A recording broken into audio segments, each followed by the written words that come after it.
Hello and welcome everybody. Continue करेंगे अपन RO और ARO की क्लासेस। आज के वीडियो से अपन स्टार्ट करेंगे मेडिवल इंडिया की क्लासेस। पिछले वीडियोस में अपन ने एंशंट इंडिया के बारे में खत्म कर चुका था। Now will be starting with medieval India. ध्यान रखिएगा, यदि एक सिंपलिसिस्ट एकदम बिल्कुल सिंपल तरीके से बहुत ज्यादा ओवर सिंप्लीफाई किया जाए जैसा हिस्टोरियंस ने किया है, हालांकि this is not a very favourable, इसको बहुत ज्यादा क्रिटिसाइज किया जाता है, बट ट्रेडिशनली क्या है, जो मुस्लिम की एंट्री होती है, this marks the medieval India का बिगनिंग, यहां से बिगनिंग होती है। तो जब मुस्लिम रूलर्स अटैक करते हैं इंडिया में, वो इन्वेड करते हैं, वहां से एक्चुअली बिगनिंग होती है मेडिवल इंडिया की। ऐसा कुछ क्लासिफिकेशन यूरोपियन लोगों ने किया था, John Adams to be precise उन्होंने किया था, जहां पर उन्होंने हिस्ट्री को 3 पार्ट में डिवाइड किया था। एंशंट इंडिया जो है वो बेसिकली हिंदू रूल है, मेडिवल इंडिया मुस्लिम रूल, और मॉडर्न इंडिया जब यूरोपियंस इंटरवीन करते हैं इंडिया में। That is the basic idea.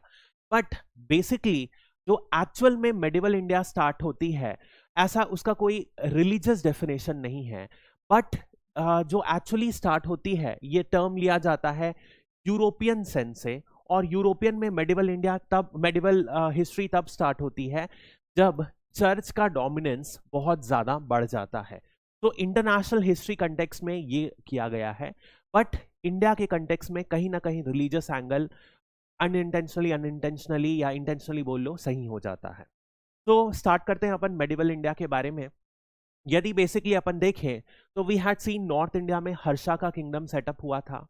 अब हमने जैसे पहले बात की है, जब भी कोई मेजर किंगडम गिरता है तो क्या होता है, एक वैक्यूम बनता है, और इस वैक्यूम की वजह से बेसिकली द आइडिया इज, इस वैक्यूम के कारण सबसे पहले स्मॉलर किंगडम सेटअप होंगे। अब ये जो स्मॉलर किंगडम्स होंगे, इनकी वजह से क्या होता है, पूरी की पूरी यूनिटी थ्रेटन होती है। इसी वजह से आप देखोगे कई बार इन्हीं में से कोई कंसोलिडेशन हो जाता है, और कई बार यदि इन छोटे छोटे किंगडम्स का कंसोलिडेशन नहीं होता है तो क्या होता है, फॉरेन इन्वेजन होता है, जैसे कि अपन ने एंशंट इंडिया में देखा है।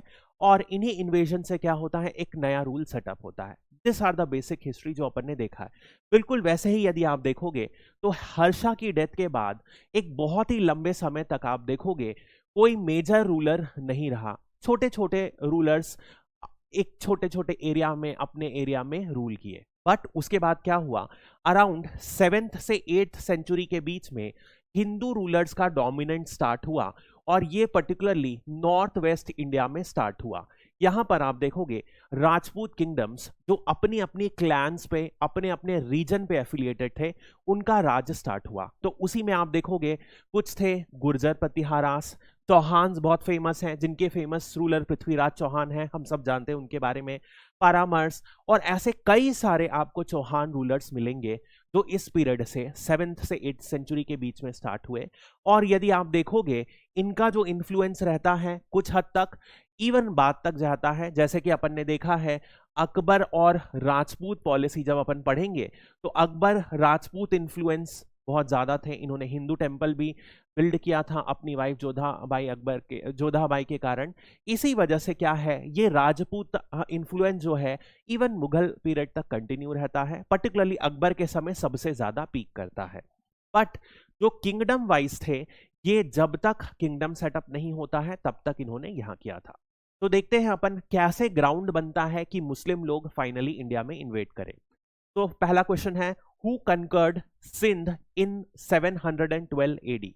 अब ध्यान रखिएगा, जो नॉर्थ वेस्ट इंडिया था उस समय का, यानी कि आज की डेट का अपन पाकिस्तान की बात कर रहे हैं, ये वाला एरिया जो है 712 एडी के आसपास ही कैप्चर हो गया था। बट यदि अपन इंडिया में देखें, जो आज का इंडिया है, यानी कि दिल्ली और उसका कोर, यहां पर दिल्ली सल्तनत 12th सेंचुरी में स्टैब्लिश हुआ। यानी कि अभी भी इतने साल लगेंगे जब आप देखोगे एक पूरा का पूरा मुस्लिम रूल सेटअप होगा। तो यहां से अपन बैकग्राउंड प्रिपेयर कर रहे हैं जिसमें Muslim rule would setup in India और कैसे उसके इन्फ्लुएंस आते हैं। तो who conquered the Sindh in 712 AD, तो वो थे अरब्स। अब यदि अरब्स में बात करें तो बेसिकली सिचुएशन ऐसी थी कि यहां पर 712 में मोहम्मद कासिम ने क्या किया था, सिंध को पहली बार कैप्चर किया था। अब ये जो मोहम्मद कासिम थे, ये उमायद डायनेस्टी के एक रूलर थे। ये उमायद डायनेस्टी यदि आप देखोगे तो सीरिया और टर्की वाले रूल में एरिया में रूल करती थी। और वहां से क्या हुआ, जब भी बेसिकली आप देखोगे दो कंडीशंस हुई हैं, या तो कोई स्ट्रॉन्ग लीडर इमर्ज हुआ है, ऐसा कुछ हुआ, या तो जब कोई भी इन लीडर्स अपने होम टाउन में इन द मिडिल ईस्ट ये डिफीट हुए हैं, तो वहां से आप देखोगे वो भागकर टुवर्ड्स इंडिया के साइड आए हैं। तो ऐसा ही अपन देखेंगे एक्चुअली हुआ था मुगल्स के केस में भी, जब वो अपने टेरिटरी से डिस्प्लेस हुए थे तो वो इंडिया की तरफ आए और इंडिया में अपना रूल सेटअप किए। तो ये जो थे मोहम्मद कासिम, ये पहले मुस्लिम थे जो इंडिया में इन्वेड किए और इन्होंने पहली बार इंडिया में रूल सेटअप किया था, जो आज की डेट में पाकिस्तान में प्रेजेंट है। तो उसके बाद क्या हुआ, मोहम्मद गजनी। अब मोहम्मद गजनी क्या थे, ये सम्मानित एम्पायर था। सम्मानित ये जो था ये ईरान में एक बहुत बड़ा एम्पायर था। जब ये एम्पायर डिक्लाइन हुआ तो क्या हुआ, उसके जो बहुत सारे जो नोबल्स थे, कुछ स्लेव्स थे, वो क्या किए, वो अपना रूल सेटअप करने के लिए अलग अलग जगह देखने लगे। उन्हीं में से एक यदि आप देखोगे तो गजनी थे। गजनी एक बहुत इंपॉर्टेंट लीडर बनते हैं क्योंकि इन्होंने एक बहुत ही बड़ा गजनाविड एम्पायर सेट करते हैं। गजनी यदि आप देखोगे तो प्रेजेंट डे अफगानिस्तान में एक सिचुएशन, एक जगह सिचुएटेड है, छोटी सी जगह है, आज की डेट में बिल्कुल रूइंस में है, बट उन्होंने गजनी में एक अपना एम्पायर सेटअप किया था। जब पूरा का पूरा एम्पायर जो है, सैमनिड एम्पायर जो है, डिक्लाइन हो गया, तब हुआ क्या था, उस समय के जो एक स्लेव थे, टर्किश स्लेव थे, होता क्या था बेसिकली, जब भी कोई किंग रहता था, बेसिकली किंग क्या करते थे, बहुत सारे स्लेव्स को अपॉइंट करते थे और स्लेव्स को अलग छोटे छोटे एरिया दे देते थे कि आप इसमें रूल करो, और हमको बेसिकली जो अपन ने फ्यूडलिज्म का कॉन्सेप्ट दिया है, तो ये किंग बहुत सारे स्लेव्स को क्या करते थे, अपॉइंट करते थे। और जब राजा कमजोर हो जाता था या उनकी डेथ हो जाती थी, तो ये जो स्लेव हैं इंडिपेंडेंस डिक्लेयर कर देते थे और फिर अपना रूल स्टार्ट कर देते थे। इस तरीके की सिचुएशन थी। तो ऐसा ही एक टर्किश स्लेव थे अल्पटिगिन, उन्होंने क्या किया था, पहली बार इंडिपेंडेंस डिक्लेयर किया था और गजनाविद एम्पायर की शुरुआत की थी। उन्हीं के डिसेंडेंट थे महमूद ऑफ गजनी, इनका नाम महमूद था, गजनी जगह का नाम था। और ये जो है, ये आप देखोगे इंडिया में लगातार इन्वेजन करते हैं। तो प्रिसाइसली अपन देखें तो ये इंडिया में 17 बार इन्वेड करते हैं। क्या करते हैं, इन्वेड करके जो भी चीज रहती है उसे डिस्ट्रॉय कर देते हैं। उसके बाद जो भी बूटी रहती है, यानी कुछ भी वेल्थ रहती है, उसको उठा के ये ले जाते हैं। इस तरीके से एक अपने एम्पायर को रिच करने के लिए ये लगातार प्लंडर और लूट करते रहे। ये जो थे, इनका जो पर्पस था अपने एम्पायर को रिच बनाना था। इनका पर्पस कहीं भी ये नहीं था कि इंडिया के जो टेरिटरीज हैं उन्हें हम कन्कर कर ले, इंडिया को अपने किंगडम का पार्ट बना ले। That is a basic idea. Next अपन बात करते हैं, who was a scholar entrusted by Sultan Mahmud of Ghazni to write an account of subcontinent। तो एक अब आप महमूद गजनी को देखोगे तो ये बहुत ज्यादा राइटिंग्स पे ध्यान देते हैं और इसी वजह से आप देखोगे ये पूरे के पूरे जो अकाउंट्स हैं उनको लिखते हैं और उनके राइटर का नाम रहता है अल बिरौनी। अल बिरौनी ने एक अरेबिक में बुक लिखी थी, बहुत ही फेमस बुक का नाम है, ये आपको ध्यान रखना है, किताब अल हिंद। हिंद मतलब वो उस समय इंडिया को रिप्रेजेंट करते थे और किताब तो आप जानते ही हो। तो ये बुक जो है पूरा का पूरा डिस्क्रिप्शन है। ध्यान रखिएगा, इस समय यूरोप में ऐसी सिचुएशन थी कि कोई भी जो डॉक्यूमेंट्स थे जो साइंटिफिक इनोवेशंस को दिखा रहा है या हिस्ट्री ज्योग्राफी के ज्यादा बारे में बता रहा है, तो चर्च के डोमिनेशन में क्या किया जा रहा था, उन सारे डॉक्यूमेंट्स को बर्न कर दिया जा रहा था, आग लगा दी जा रही थी। इसी समय अरब ने एक बहुत ही इंपॉर्टेंट भूमिका निभाई कि जितने भी पुराने डॉक्यूमेंट्स हैं उनको लिख के, ताकि वो अपनी लिगेसी को कैरी कर सके। तो आप देखोगे अरब एक ऐसे इंटरमीडिएट की तरह एक्ट किए थे जहां से वो इंडिया और अदर जो साउथ एशियन या अदर एशियन कंट्रीज हैं उनके डॉक्यूमेंट्स को अपनी भाषा में किए और यूरोपियन डॉक्यूमेंट्स को भी अरब में कन्वर्ट किए। तो ये यहां पर आप देखोगे इस समय अरेबिक में बहुत सारे डॉक्यूमेंट्स हैं जो इसी समय के आपको हिस्ट्री, ज्योग्राफी, साइंस, कल्चर सबके बारे में बताते हैं। तो this was a basic idea of Al Biruni, जिन्होंने अपने जो एक्सपीडिशन को किताब अल हिंद के अल बिरौनी की बुक में पूरा का पूरा लिखा। नेक्स्ट अपन बात करते हैं, how many times did Mahmud of Ghazni invaded India? SSC का क्वेश्चन है, तो ये अभी अपन ने देख लिया 17 बार।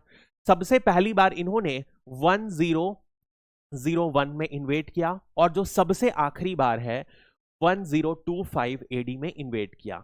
ये जो आखिरी इन्वेशन था, यहां पर सबसे ज्यादा प्लंडर किया गया, और इसी में इन्होंने द फेमस सोमनाथ मंदिर ऑफ गुजरात को अटैक किया था। उसका जो पूरा का पूरा जो पैसा था, उसमें जो भी इंपॉर्टेंट डॉक्यूमेंट्स नहीं, ज्वेलरीज थी एंड अदर ट्रेजरी थी, वो सारा उठा के ये ले गए थे। इनका किंगडम यदि आप देखोगे गजनी का, तो ये देखो ईरान, ईरान को लेकर कंटिन्यूस अफगानिस्तान, पाकिस्तान को करते हुए इंडिया के नॉर्थ वेस्ट तक आता है। This is the Ghazni empire. तो this is the basic idea. इसके अलावा कुछ मेजर अटैक्स के बारे में क्वेश्चन की डेट पूछी गई है, पर्टिकुलरली एसएससी और बीपीएससी में, तो देख लेते हैं।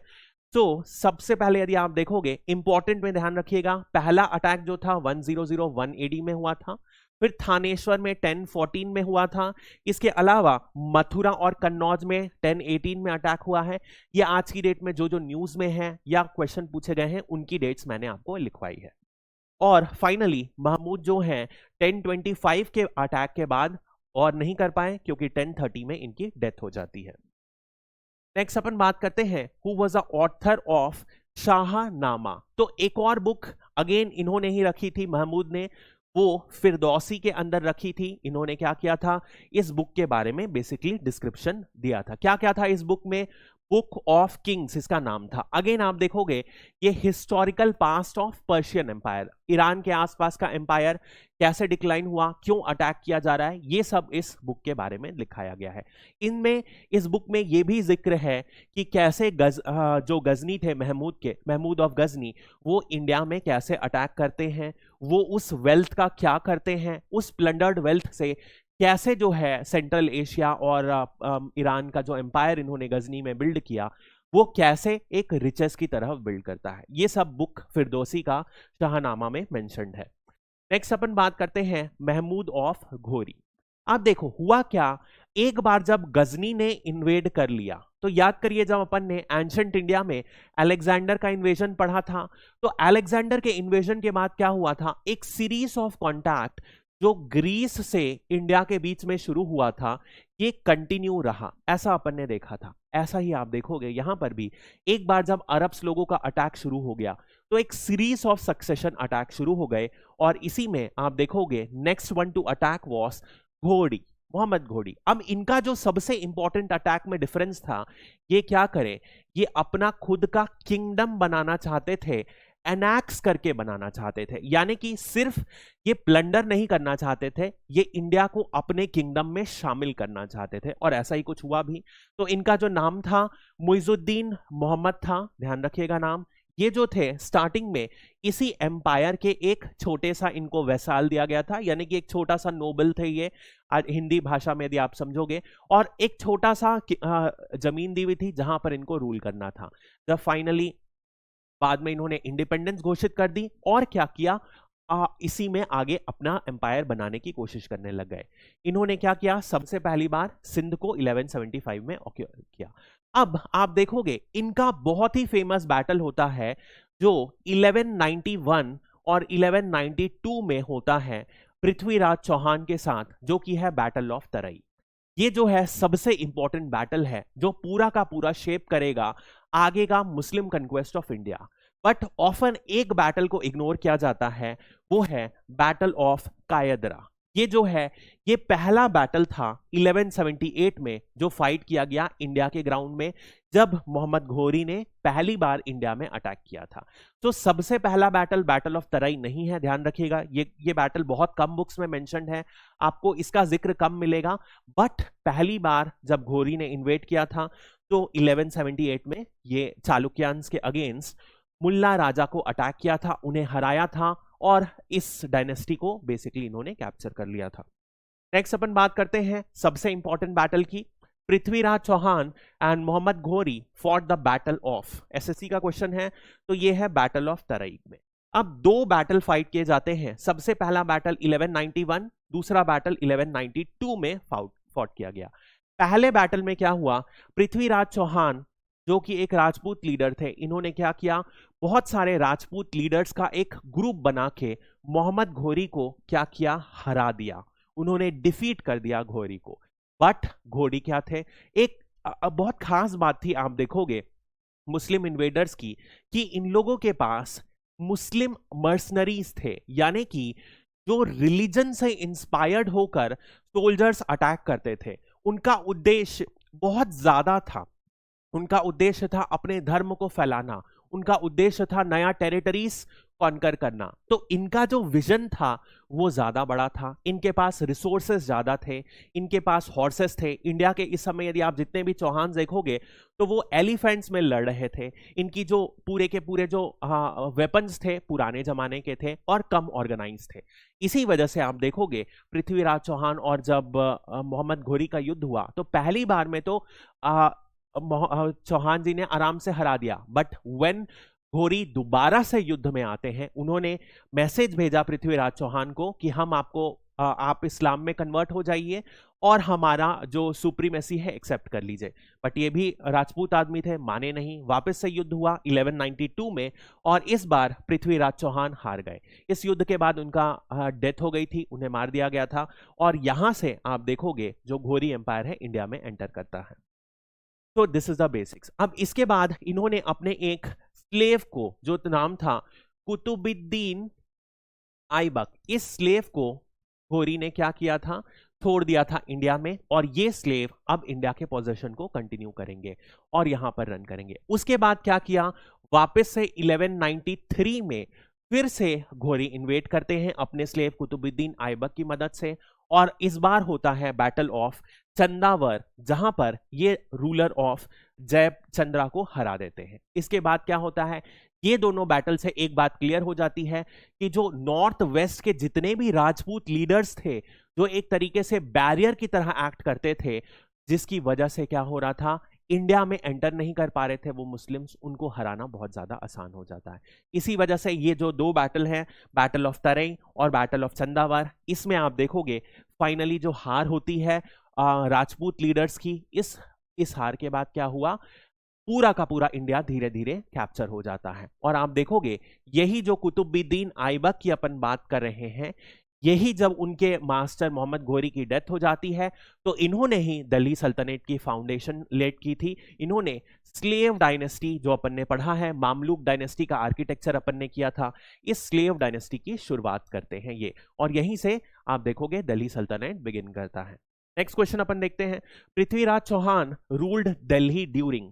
अब ध्यान रखिएगा ऐसे क्वेश्चन आते हैं, आई थिंक दिस इज किसी एग्जाम का ही क्वेश्चन है, कब से कब तक रूल किए हैं। एक बात तो अपन को समझ में आ गई कि ये रूल कहां तक किए हैं, बैटल ऑफ तरई तक। तो आखिरी जो है 1192 होगा।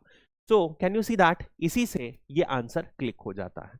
तो कई बार अपने को पूरी इंफॉर्मेशन नहीं रहती है, फिर भी आंसर निकाला जा सकता है। हालांकि ध्यान रखिएगा 1175 से 1192 ये टेन्योर आप ध्यान रखिएगा पृथ्वीराज चौहान का। नेक्स्ट अपन बात करते हैं, Prithviraj Raso was written by. तो ये पृथ्वीराज चौहान के एक राइटर थे चंद बरदाई, उन्होंने ये लिखा था। ये एक ब्रज भाषा में लिखी गई बेसिकली एक पोयम जैसी है, जिसमें बताया गया है कि कैसे ये जयचंद्रा की जो डॉटर हैं उनसे विवाह करते हैं और उनकी प्रेम कथा को इस पूरी पोयम में डिस्क्राइब किया गया है। पृथ्वीराज रासो, ध्यान रखिएगा, बहुत इंपॉर्टेंट है।